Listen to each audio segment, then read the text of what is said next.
Hey everyone! Welcome back. For today's vlog, I want to talk about something na sobrang hirap sagutin. When do you fight for relationship? And when do you finally let go? Kasi minsan, kahit mahal mo pa, hindi mo na alam kung lalaban ka pa or susuko ka na. Let's be real. Hindi madali ang relationships. Lahat dumadaan sa away, misunderstanding, and rough seasons. Hindi porket nahihirapan kayo, ibig sabihin tapos na. Pero hindi rin ibig sabihin na dahil mahal mo pa, dapat mong ipilit. So, kailan ka lalaban? Fight for the relationship when the effort is mutual.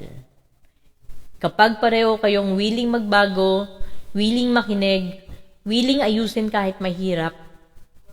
Because the truth is, a real relationship is two imperfect people who refuse to give up on each other. Hindi siya perfect, pero pinipili niyong ayusin. Lahat ng relationship dumadaan sa hell moments.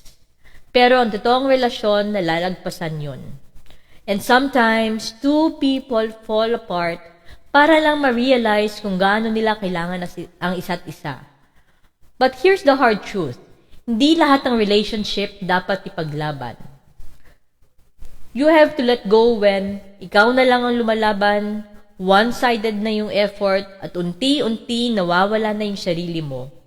Kasi hindi mo dapat isakripisyo yung peace mo para lang magstay ang isang tao.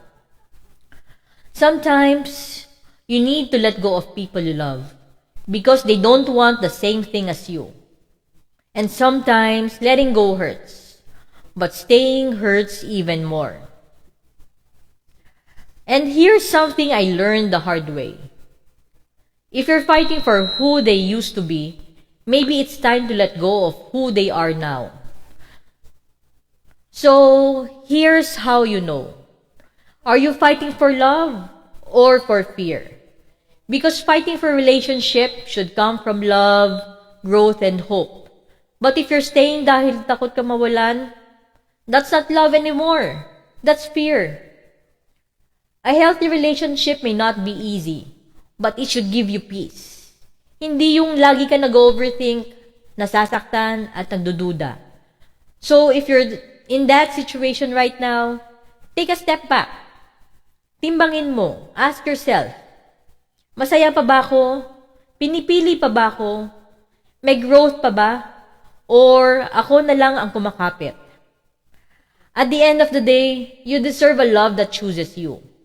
Not one that confuses you. But fight when it's worth it. But have the courage to let go when it's no longer right. Dahan-dahan lang, aayos din lahat. Hindi ka nag-iisa. See you on my next vlog.